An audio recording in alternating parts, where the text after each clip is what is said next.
Alexander's empire was now stretched across lands that once seemed impossible to conquer: Greece, Egypt, Persia, Bactria. But victory, as always, brought more questions than answers. And as the young king pushed deeper into Central Asia, he found himself entangled not just in wars, but in shifting loyalties, political fractures, and personal trials that would test his legacy more than any battlefield ever had. The campaign in Central Asia was unlike anything Alexander had faced before. There were no grand armies marching toward him in formation, no royal capitals waiting to surrender.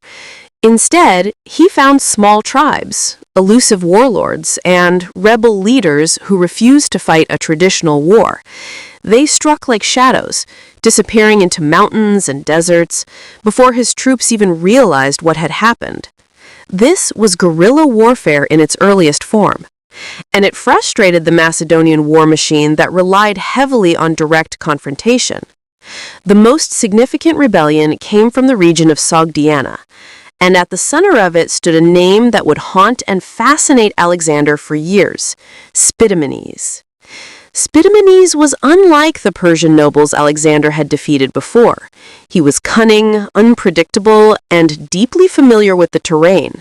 He avoided direct combat and relied on mobility, knowledge of the steppe, and alliances with nomadic tribes. To Alexander, this was a war without glory. It was a war of attrition, of traps, ambushes, and psychology. And slowly, Alexander realized that brute force alone would never win him this region. So he began adapting, creating smaller, mobile units, recruiting local scouts, and embracing tactics he once might have considered beneath a king. But amidst all this chaos, an unexpected chapter unfolded, one involving love, politics, and a woman who would forever be etched into the story of Alexander: Roxana. She was the daughter of a Sogdian nobleman, intelligent, graceful, and fiercely loyal to her people. When Alexander took the fortress of Sogdian Rock, an outcrop the locals claimed even winged men could not capture, Roxana was among the captives. But Alexander did not see her as a prisoner.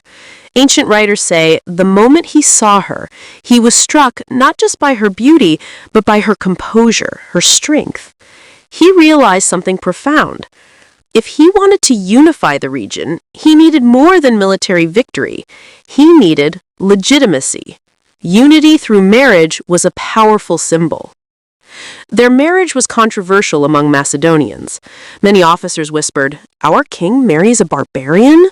But Alexander was unmoved. He believed his empire needed to blend cultures, not replace them. Roxana became queen, and a living statement that Persia and Macedonia were to become one. But marriage did not bring peace. Spitamenes struck harder than ever, leading raids, attacking supply lines, and even destroying Macedonian detachments. His tactics forced Alexander into long marches across scorching deserts and freezing steppes. Soldiers grew tired, morale dropped. Some wondered if the great king had finally found an enemy he could not defeat. Yet Alexander refused to back down. He built cities, garrisons of stone and governance, each meant to anchor Greek influence in Central Asia. He encouraged intermarriage between soldiers and local women. He trained local levies. He showed mercy to rebels who surrendered and harsh punishment to those who resisted. It was a dual strategy, carrot and sword, diplomacy and domination. Eventually, Spitamenes lost the support of the very tribes he had rallied. He had pushed them too hard, demanded too much. In a twist of fate, those tribes turned against him and sent his severed head to Alexander as a peace offering. The Sogdian campaign was over.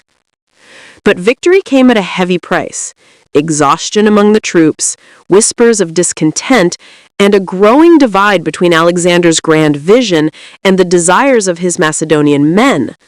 Many wondered, what was the end of all this? How far would the king go? Was empire building worth endless suffering?